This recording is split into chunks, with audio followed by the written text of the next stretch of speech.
Hello and good afternoon. Here is the World News at noon on Wells Radio 89.3 FM, your preferred wholesome radio.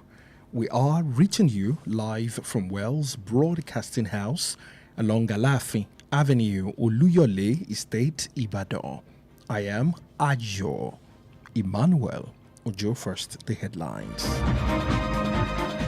President Tinubu approves 27 road project worth 3.9 trillion naira across 15 states. Federal government, SANO, NASO, NAT conclude renegotiation of 2009 agreement. INEC uploads Peter Obi's name on portal. On the foreign scene, West African deportees sue Ghana over United States third country deportation policy. Heavy security deployed in South Africa ahead of anti-migrant protests. And in the world of sport, Morocco beat Netherlands on penalties to reach World Cup last 16. Those are the headlines. Now the news in detail. We begin on the national scene. President Bola Tinubu has approved 27 road projects valued at over 3.9 trillion naira across 15 states as part of the federal government's drive to improve road infrastructure nationwide. The Minister of Works, David Umahi, disclosed this on Monday while briefing journalists after the Federal Executive Council meeting held at the Presidential Villa in Abuja.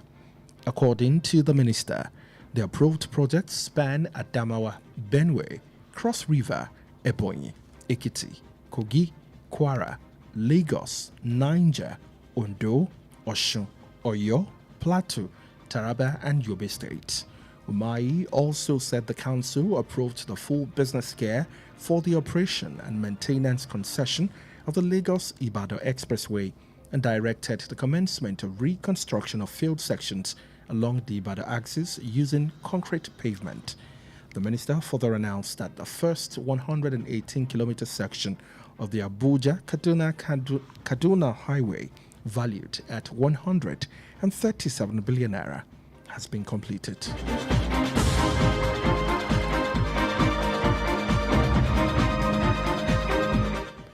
Meanwhile, the federal government has approved a comprehensive reform of the National Youth Service Corps since its establishment in 1973, replacing military leadership with a civilian director general. It also restructured the one-year scheme into 11 specialized skill-based streams, redesigned the orientation camp program and uniform, and directed the amendment of the NYSC Act to give immediate legal effect to the changes. Moving on, the federal government has successfully concluded the long-awaited renegotiation of the 2009 agreement with the Senior Staff Association of Nigerian Universities SANO and the Non-Academic Staff Union of Educational and Associated Institutions NASU and the National Association of Academic Technologists NATA, ending month of negotiation over the conditions of service of non-teaching university workers. The breakthrough was reached yesterday after a prolonged meeting between the federal government, expanded renegotiation committee, and the leadership of the three unions at the headquarters of the National Universities Commission (NUC) in Abuja. Confirming the development in a telephone conversation, the national president of SANO and the chairman of the Joint Action Committee, JAC, Comrade Mohammed Haruna Ibrahim, said the renegotiation had been concluded and an agreement reached. Although he declined, to disclose the details immediately, explaining that the leadership of the three unions would first brief their respective organs before making the contest public. He confirmed that the negotiation process had formally ended.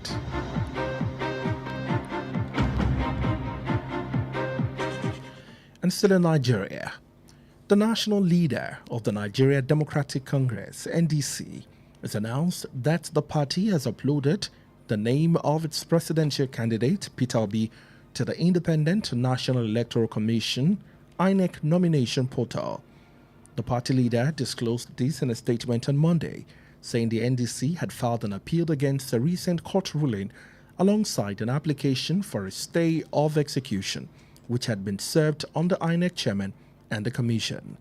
According to the statement, the party has also been granted access to INEC portal to upload the names of its candidate in line with the electoral timetable.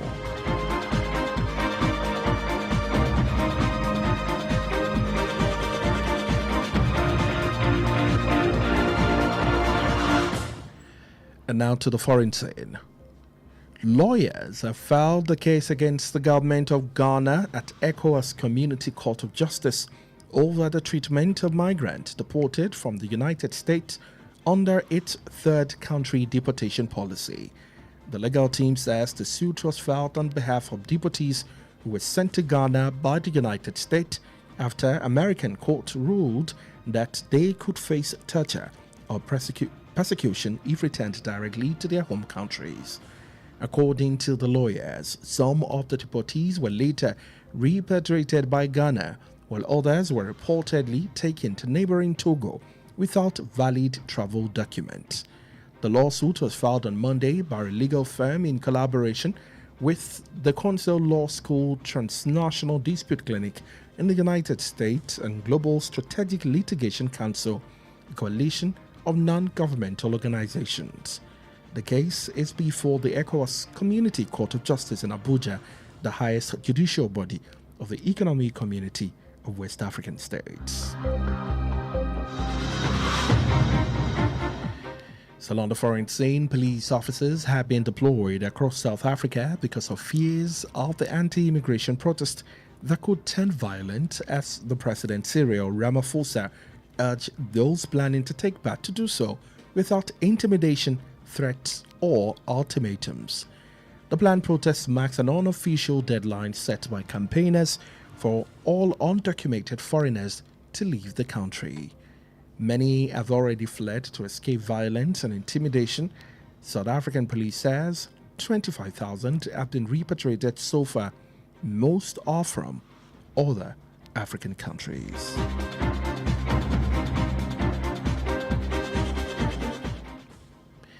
If you're just joining us on the news, this is the news at 12 on Wells Radio 89.3 FM. Moving on. A Ukrainian businessman and two leaders of his family have been seriously injured in a parcel bomb explosion at a residential building in Monaco. According to French and Ukrainian media reports, the victims include businessman Vadim Yamalvi, his partner, and his 13-year-old son. The two adults are said to be in critical conditions. The explosion happened shortly before 9 p.m. local time on Rio Reverend Prince Leo Freda, close to the French border. Monaco's government says the blast was caused by parcel bomb. Minister of State Christopher Manbert told the AFP that the explosive device appeared to contain bolts and metal pallets. Authorities have described the incident as a deliberate attack and says a police investigation is underway. French newspaper Le Figaro reports that surveillance footage showed a man leaving a backpack in the lobby of the building shortly before the explosion.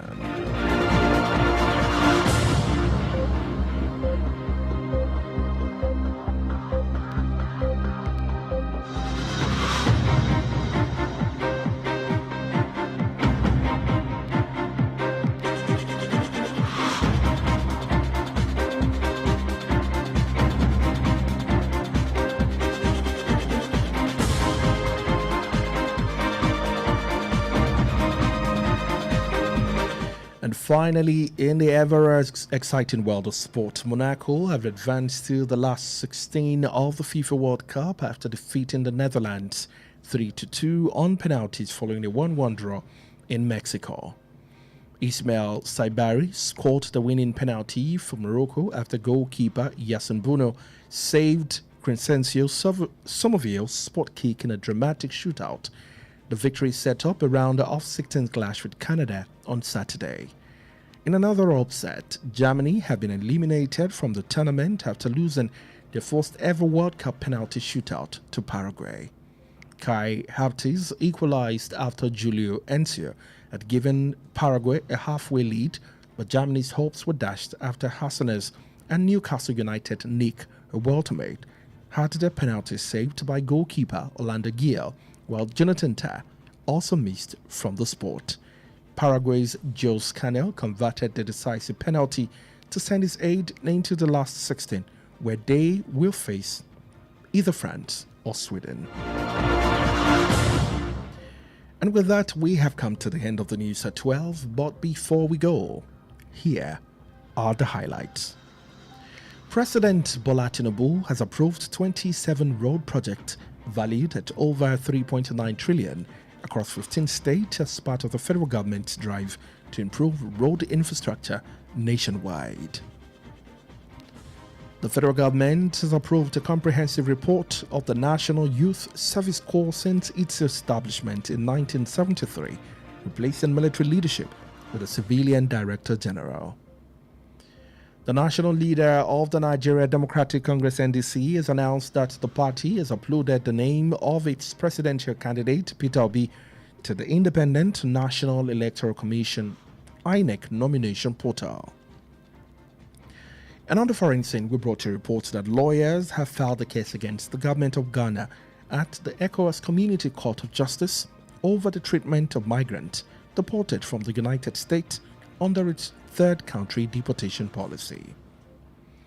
Police officers have been deployed across South Africa because of fears of the anti-immigration protest that could turn violent, as the president, Cyril Ramaphosa, urged those planning to take part to do so without intimidation, threats, or ultimatums.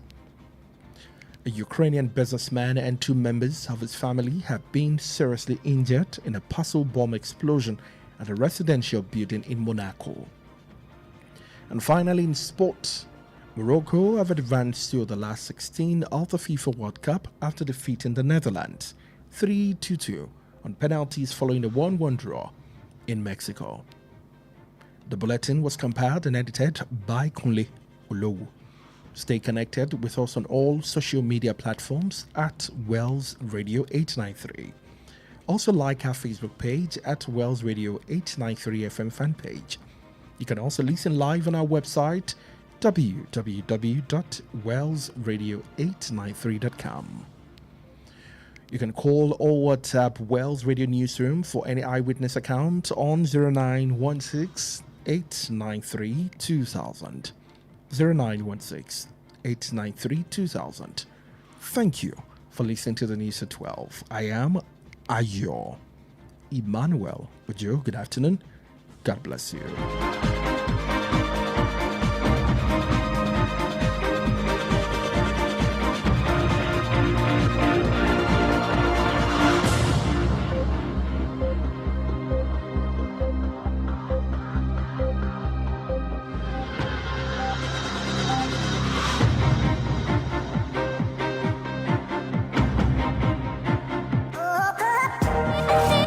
Listening to the same old content?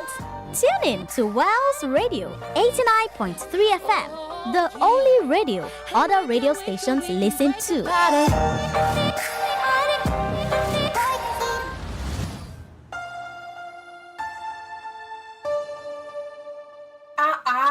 Kunle, why are you throwing that refuse inside the gutter?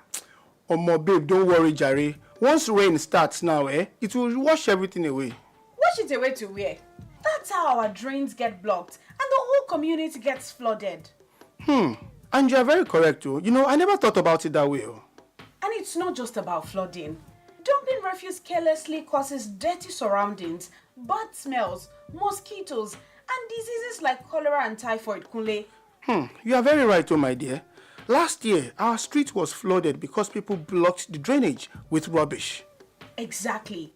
Refuse belongs in a dustbin, not in gutters, canals, or on the roadside.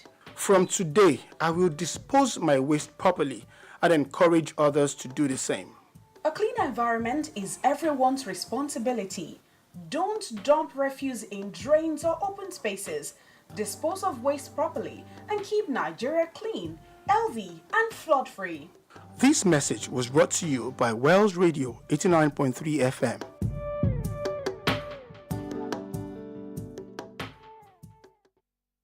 File ẹ má yí kúrò. Wells Radio 89.3 FM níbẹ̀ gangan lẹ wà.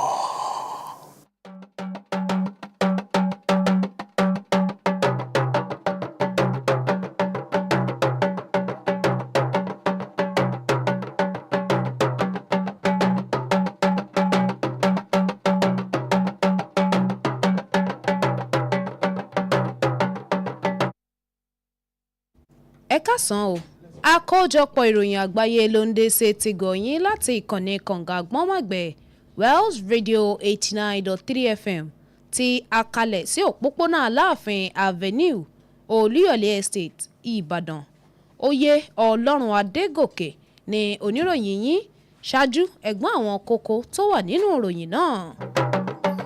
Tinubu ti buwọ́lu iṣẹ́ àkànṣe àwọn ojú òpópónà 27 níye, èyí tí owó wọn wọ tírílíọ̀nù 3 náírà ó lé 9 ní tìbútòrò àwọn ìpínlẹ̀ 15. Ìjọba àpapọ̀ tó fi mọ́ ẹgbẹ́ àwọn òṣìṣẹ́ àgbà nílé ẹ̀kọ́ gíga fásitì àti ẹgbẹ́ àwọn tí kìí ṣe olùkọ́ nílé ẹ̀kọ́ fásitì yún ẹgbẹ́ NASU tó fi mọ́ ẹgbẹ́ àwọn tó ń kọ́ni nípa ìmọ̀ ẹ̀rọ náà wọ́n ti fẹnu kò lórí àtúnṣe ìdúnadúrà nípa àdéhùn ọdún 2009. Àjọ olómìnira tó ń rí sí ọ̀rọ̀ ètò òdìbò lórílẹ̀‐èdè yìí yan INEC ni wọ́n ti fi orúkọ Peter Obi sí ojú òpó wọn. Àwọn ènìyàn tí wọ́n dá padà láti ìlú kan tó jẹ́ ará apá ìwọ̀ oòrùn ilẹ̀ adúláwọ̀ wọ́n ti gbé orílẹ̀‐èdè Ghana lọ síwájú ilé ẹjọ́ lórí ìlànà ìdápadà láti ìlú kan sí òmíràn ti orílẹ̀‐èdè Amẹ́ríkà. Àwọn ikọ̀ aláàbò ni wọ́n ti dúró gbágbáágbá àti wámúwámú nílùú South Africa ṣáájú ètò ìfẹ̀hónú àwọn ikọ̀ tó ń lòdì sí àwọn àjòjì nílùú náà. Nínú ìròyìn eré ìdárayá lágbàáyé, ikọ̀ ẹgbẹ́ agbábọ́ọ̀lù Morocco wọ́n bó dùndú ìyà fún ikọ̀ ẹgbẹ́ agbábọ́ọ̀lù Netherlands lórí aṣọ́léwòmí kí n gbà sí i láti dé ìpele 16 tó gbẹ̀yìn ìdíje ife ẹ̀yà àgbáyé náà. Ní báyìí ẹ gbọ́ ìròyìn náà lẹ́kùnrẹ́rẹ́. Ààrẹ Bọ́lá Tinubu ti buwọ́lu àwọn iṣẹ́ àkànṣe ojú pópó eléyìí tó jẹ́ 27 níye tó ju tírílíọ̀nù 3 náírà ó lé 9 lọ láwọn ìpínlẹ̀ 15 gẹ́gẹ́ bí lára akitiyan ìjọba àpapọ̀ láti wakọ̀ ìmúdára fún ohun amáyédẹrùn tó rọ̀ mọ́ àwọn iṣẹ́ àkànṣe ojú ọ̀nà ojú pópó wa lórílẹ̀‐èdè yìí. Mínísítà fún ọ̀rọ̀ iṣẹ́ David Umahi ó ṣàfihàn ọ̀rọ̀ ọ̀hún lọ́jọ́ Ajé lákòókò tó ń bá àwọn oníròyìn sọ̀rọ̀ lẹ́yìn ìpàdé ìgbìmọ̀ aláṣẹ àpapọ̀ FEC eléyìí tó wáyé ní iléeṣẹ́ ààrẹ nílùú Àbújá. Gẹ́gẹ́ bí ohun tí mínísítà ọ̀hún wá fi léde, lára àwọn iṣẹ́ àkànṣe eléyìí tí wọ́n buwọ́lù náà ó ní í ṣe pẹ̀lú àwọn ìpínlẹ̀ kan bíi ìpínlẹ̀ Adamawa, Benue, ìpínlẹ̀ Cross River, Ebonyi, Èkìtì, Kogi, ìpínlẹ̀ Kwara tó fi mọ́ ìpínlẹ̀ Èkó, Niger, Ondo, ìpínlẹ̀ Ọ̀ṣun, ìpínlẹ̀ Ọ̀yọ́, Plateau, Taraba tó ń ti ìpínlẹ̀ Yobe. Umahi tẹ̀ wájú nú ọ̀rọ̀ rẹ̀ nípa àwọn ètò àmójútó ojú ọ̀nà ojú pópó márosẹ̀ ìlú Èkó sí Ìbàdàn tó ń ti àṣẹ pé kán bẹ̀rẹ̀ iṣẹ́ padà láwọn ojú ọ̀nà ọ̀hún. Mínísítà tún tẹ̀ wájú láti kéde iye owó eléyìí tí wọ́n ná tí wọ́n fi parí ojú òpópónà Salalu ti Àbújá sí Kaduna sí Kano, èyí tí wọ́n pe owó tó parí ẹ̀ ó wọ bílíọ̀nù 137 owó náírà wa. Bákan náà ẹ̀wẹ̀ níjọba àpapọ̀ tún buwọ́lu àwọn àtúnṣe àti àtúntò lórí àjọ tó ń rí sí ọ̀rọ̀ ìsìnrú ìlú lórílẹ̀‐èdè yìí láti pààrọ̀ ìdarí àwọn ológun tí àjọ náà sọ́di ti alágbádá.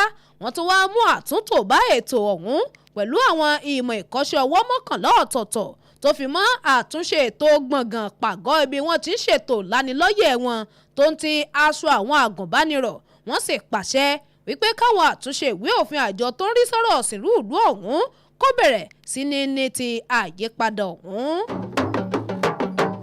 Ìjọba àpapọ̀ ti ṣàṣeyọrí lórí fífẹnukò nípa àtúnṣe ìdúnadúrà lórí àdéhùn ọdún 2009 láàrin wọn àti ẹgbẹ́ àwọn òṣìṣẹ́ àgbà nílé ẹ̀kọ́ gíga fásitì lórílẹ̀‐èdè Nàìjíríà tó fi mọ́ ẹgbẹ́ àwọn tí kìí ṣe olùkọ́ NASU tó ń ti ẹgbẹ́ àwọn tí ń kọ́ni nípa ìmọ̀ ẹ̀rọ náà tì. ìgbésẹ̀ eléyìí tó fòpin sí oṣù ìdúnadúrà lórí bí nǹkan ti ń lọ nípa ipò táwọn òṣìṣẹ́ tí kì í ṣe olùkọ́ nílé ẹ̀kọ́ gíga fásitì wà tó ń ti ipò bọ́ ti ń ṣiṣẹ́. Ìgbésẹ̀ wọn ọ̀hún ni wọ́n fẹnu kò lé lórí lánàá òde yìí lẹ́yìn ìpàdé pẹ̀lú àwọn ìgbìmọ̀ ìjọba tó ń ti àwọn olórí ẹgbẹ́ mẹ́tẹ̀ẹ̀ta náà ní olú iléeṣẹ́ àjọ tó ń rí sọ́rọ̀ àwọn ilé ẹ̀kọ́ gíga fásitì tó wà nílùú Àbújá. Ní ìjẹ́rìísí ìròyìn ọ̀hún pẹ̀lú ìkànsí ìbáraẹnisọ̀rọ̀ lórí aago, ààrẹ tó jẹ́ aṣíwájú ẹgbẹ́ àwọn òṣìṣẹ́ àgbà ní fásitì ìyún ẹgbẹ́ SSANU tó tún jẹ́ alága ìgbìmọ̀ jáàkì Mohammed Haruna Ibrahim ó ṣàlàyé ọ̀rọ̀ lórí ipá wọn ti fẹnu kò lórí àdéhùn bó tilẹ̀ jẹ́ pé ó kọ̀ láti ṣàlàyé ọ̀rọ̀ sọ́wọ́ iwájú pẹ̀lú àlàyé tó ṣe nípa pé àwọn olórí ẹgbẹ́ mẹ́tẹ̀ẹ̀ta ọ̀hún wọ́n ní láti báwọn ènìyàn wọn sọ̀rọ̀ kó tóó dé pé àwọn ò gbé ọ̀rọ̀ jáde ṣáájú lórí ẹ̀.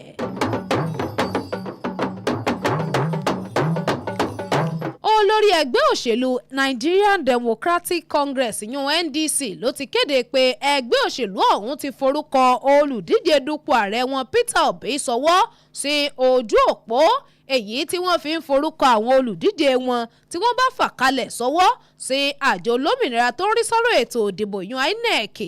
Àwọn olórí ẹgbẹ́ ọ̀hún ló fọ̀rọ̀ náà léde lọ́jọ́ Ajé wípé ẹgbẹ́ òṣèlú NDC wọ́n tún ti pẹjọ́ kòtẹ́milọ́rùn tako ìdájọ́ ilé ẹjọ́ kan tó wáyé láìpẹ́ yìí. Gẹ́gẹ́ bí ọ̀rọ̀ tí wọ́n wá fi léde, ẹgbẹ́ òṣèlú náà ti ní àǹfààní sí ojú òpó àjọ INEC láti forúkọ àwọn olùdíje wọn sọwọ́ ní ìlànà tó ń ti ní ìbámu pẹ̀lú àlàkalẹ̀ àkókò òdìbò tí àjọ olómìnira tó ń rí sọ́rọ̀ ètò òdìbò lórílẹ̀‐èdè INEC tí wọ́n fi léde. Àwọn agbẹjọ́rò ti péjọ lòdì sí ìjọba ìlú àwọn agbẹjọ́rò wọn péjọ lòdì sí ìjọba ìlú Ghana ní ilé ẹjọ́ àjọ ECOWAS lórí ìṣebí-ò-ti-yẹ tí wọ́n ń ṣe àwọn tí orílẹ̀-èdè Amẹ́ríkà dá padà tí wọ́n kó wọn kúrò lọ́dọ̀ wọn lábẹ́ ìlànà ìdápadà àwọn aṣàtìpó kúrò nílùú kan lọ sí ìlú mìíràn. Àwọn amòfin ọ̀hún wá sọ̀rọ̀ lórí ẹjọ́ náà lórúkọ àwọn tí wọ́n dá padà sílùú ìyún nílùú Ghana tí orílẹ̀-èdè Amẹ́ríkà já sílùú ọ̀hún lẹ́yìn ìdájọ́ ilé-ẹjọ́ orílẹ̀-èdè Amẹ́ríkà èyí tó pàṣẹ pé ó ṣeéṣe kí àwọn ènìyàn ọ̀hún ó fojú winá báwí tàbí ìbáṣe ẹjọ́ bí wọ́n bá kọ̀ láti padà sílùú wọn. Gẹ́gẹ́ bí ohun táwọn ẹgbẹjọ́rò ọ̀hún wá fi léde, lára àwọn ènìyàn ọ̀hún Ghana ọ̀wọ́n náà tún dá wọn kan padà. Ìròyìn tún wá gbé pé wọ́n kó àwọn mìíràn lọ ìlú Togo láì ní ìwé ìrìnnà tó fẹsẹ̀ múlẹ̀. Ẹjọ́ ọ̀hún ó ní wọ́n wá pè lọ́jọ́ Ajé pẹ̀lú ilé ẹ̀kọ́ ìmọ̀ òfin Cornell nílùú Amẹ́ríkà tó ń ti àwọn ìgbìmọ̀ kan tó jẹ́ àjọ tí kìí ṣe ti ìjọba. Ẹjọ́ ọ̀hún ti wá wà níwájú ilé ẹjọ́ àjọ ECOWAS tó wà nílùú Àbújá tó jẹ́ igun ìdájọ́ tó ga jùlọ fún agbègbè ìwọ̀ oòrùn ilẹ̀ adúláwọ̀.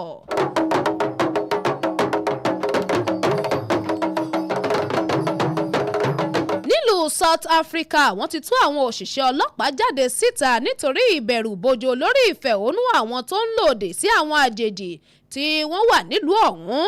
Wọ́n pé bóyá ó lè di wàhálà lágbára bí ààrẹ Cyril Ramaphosa bó ti ṣe ń rọ̀ wọ́n wípé kí wọ́n má fi kinní ọ̀hún ṣe bí ìkóniláyàjẹ tàbí ìdúnkookò mọ́ni. Ètò ìfẹ̀hónú ọ̀hún tó ṣàmì òpin gbèdéke èyí tí wọ́n ti fi lọ́lẹ̀ fáwọn àjèjì tí kò bá ní ìwé láti fi orílẹ̀-èdè ọ̀hún sílẹ̀. Ọ̀pọ̀ ènìyàn ló sì ti sá àsálà kúrò nílùú ọ̀hún tó fi mọ́ ọ̀rọ̀ àwọn ọlọ́pàá nílùú South Africa tí wọ́n sọ nípa pé àwọn ènìyàn tí òǹkà wọn jẹ́ bíi 25,000 níye ó ní wọ́n ti kó kúrò ní orílẹ̀-èdè náà tí púpọ̀ nínú wọn tó sì wá láti orílẹ̀-èdè ilẹ̀ adúláwọ̀. Arákùnrin oníṣòwò ará Ukraine kan tó ń ti àwọn ẹbí rẹ̀ méjì ó ní ìròyìn gbé pé wọ́n farapa nínú ìdúgbàmọ̀ àdó olóró eléyìí tí wọ́n wé àdó olóró ọ̀hún bí ẹ̀bùn ní ilégbèé tó wà nílùú Monaco. Gẹ́gẹ́ bí àwọn oníṣẹ́ ìgbóhùnsáfẹ́fẹ́ ṣe fi léde, onítọ̀hún ó jẹ́ arákùnrin oníṣòwò tí wọ́n ń pè ní Fadim tó fi mọ́ ẹnì kejì rẹ̀ tó ń ti ọmọ rẹ̀ ọkùnrin ọdún 13. Àwọn àgbàlagbà méjèèjì yìí ní ìròyìn gbé pé wọ́n wà nínú ipò tó lágbára. Ìdúgbàmọ̀ ọ̀hún ó wáyé ṣáájú aago 9 alẹ́ níbi tó súnmọ́ ẹnu ìloro ìlú French. ìjọba ìlú Monaco ti wá fọ̀rọ̀ léde lórí ìṣẹ̀lẹ̀ ìdúgbàmù náà tí wọ́n sì pé àdó olóró ọ̀hún wọ́n pọ́n bí ẹ̀bùn òun ló ṣokùnfà ìṣẹ̀lẹ̀ náà. Mínísítà ìlú Christopher Mermand òun náà sọ̀rọ̀ fáwọn oníròyìn nípa ohun tó dàbí epo wà nínú àdó olóró náà tó fẹ́ dàbí irin. Àwọn aláṣẹ wá ṣàpèjúwe ìṣẹ̀lẹ̀ náà bíi ìdídì ṣèkọlù sí ìyàn pẹ̀lú báwọn ọlọ́pàá ṣe ti pé iṣẹ́ ìwádìí ó ti ń lọ lábẹ́lẹ̀. Ní àkótán nínú ìròyìn eré ìdárayá lágbàáyé, ikọ̀ ẹgbẹ́ agbábọ́ọ̀lù Morocco ti tẹ ọwọ́ wájú láti wà lára àwọn 16 tó gbẹ̀yìn fún ìdíje ife ẹ̀yẹ àgbáyé àjọ FIFA lẹ́yìn tí wọ́n ṣẹ́gun ikọ̀ ẹgbẹ́ agbábọ́ọ̀lù Netherlands pẹ̀lú àmì ayò 3-2 nínú bọ́ọ̀lù aṣọ́léwòmí-kí-n-gbá-sí lẹ́yìn ọ̀mẹ̀ àmì ayò 1-1 tán kọ́kọ́ gbá ní Monterrey nílùú Mexico. Ismail Saibari olómi àwọn nínú aṣọ́léwòmí-kí-n-gbá-sí fún ikọ̀ Morocco lẹ́yìn tí aṣọ́lé Yazin Bono tó mú bọ́ọ̀lù Crescencio Somerville. Àṣeyọrí wọn ọ̀hún olóti ṣètò ìfigagbága tó kàn pẹ̀lú Canada lọ́jọ́ àbámẹ́ta. Nínú ìdíje mìíràn, ikọ̀ ẹgbẹ́ agbábọ́ọ̀lù Germany wọ́n já nínú ìdíje lẹ́yìn tán pàdánù aṣọ́léwòmí-kí-n-gbá-sí àkọ́kọ́ ife ẹ̀yẹ àgbáyé wọn sọ́wọ́ Paraguay. Kai Havertz mi àwọn lẹ́yìn tí Julio Enciso tó ti kọ́kọ́ mú bọ́ọ̀lù ikọ̀ ẹgbẹ́ agbábọ́ọ̀lù Paraguay léwájú, ṣùgbọ́n ìrètí Germany ló padà bọ́ sí òfo lẹ́yìn ìgbà tí aṣọ́lé tó mú bọ́ọ̀lù Havertz àti Nick Woutmade ikọ̀ ẹgbẹ́ agbábọ́ọ̀lù Paraguay wọ́n kọjá wọ́n sì lọ́ọ́ máa kojú bóyá ikọ̀ France tàbí Sweden nínú ìdíje mìíràn eléyìí tí yóò kàn wọ́n kù.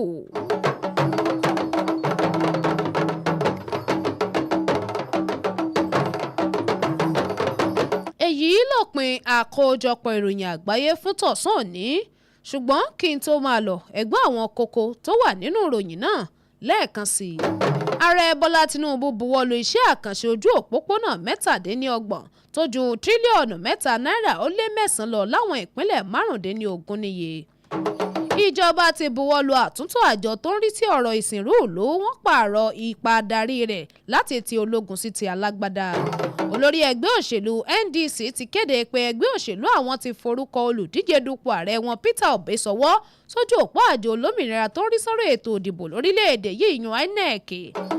Àwọn agbẹjọ́rò pé ẹjọ́ lòdì síjọba ìlú Ghana nílé ẹjọ́ àjọ ECOWAS lórí bí wọ́n ṣe ń ṣe àwọn tí orílẹ̀‐èdè Amẹ́ríkà dá padà lábẹ́ ìlànà ìdápadà láti ìlú kan sílùú mìíràn. Orílẹ̀-èdè South Africa tú àwọn ikọ̀ ọlọ́pàá jáde síta nítorí ẹ̀rù pé kí ìfẹ̀hónú àwọn ikọ̀ tó ń lòdì sí àjèjì kó má bàa di wàhálà tó ń ti rògbòdìyàn. Bí ààrẹ Cyril Ramaphosa bó ṣe ń rọ àwọn elétò ọ̀hún láti má ṣe bí ìhàlẹ̀ tàbí ìkóniláyàjẹ. Oníṣòwò ọkùnrin kan àti lára àwọn ẹbí rẹ̀ méjì wọ́n farapa nínú ìdúgbàmù àdó olóró eléyìí tí wọ́n ṣe lọ́jọ́ bí ẹ̀bùn nílégbèé tó wà nílùú Monaco. Nínú ìròyìn eré ìdárayá, Morocco ń tẹ̀ wájú pẹ̀lú bó ṣe wà lára àwọn 16 tó gbẹ̀yìn níbi ìdíje ife ẹ̀yẹ àgbáyé àjọ FIFA lẹ́yìn tó bódùndú ìyà fúnkọ́ ẹgbẹ́ agbábọ́ọ̀lù Netherlands pẹ̀lú àmì ayò 3-2 nínú aṣọ́léwòmí-kí-n-gbá-sí lẹ́yìn ọ̀mẹ̀ àmì ayò 1-1 ní Monterrey nílùú Mexico. Èyí lópin àkójọpọ̀ ìròyìn àgbáyé fún tọ̀sán òní. Àkójọpọ̀ tó ń ti àtúntò ìròyìn náà ó wáyé látọwọ́ Kúnlé Olówù. Ẹ darapọ̀ mọ́ wa lójú òpó ayélujára wa gbogbo Wells Radio 893 lójú òpó ìkànnì ìbánidọ́rẹ̀ẹ́ Facebook wa Wells Radio 893 FM fanpage lórí ìtàkùn àgbáyé www.wellsradio893.com. Oyè Ọlọ́run Adégòkè ni oníròyìn yín. Ẹ ṣeun tẹ́ ń gbọ́ wa o. Ọlọ́run yóò bùkún fún yín. Ẹ kú ìkàlẹ̀.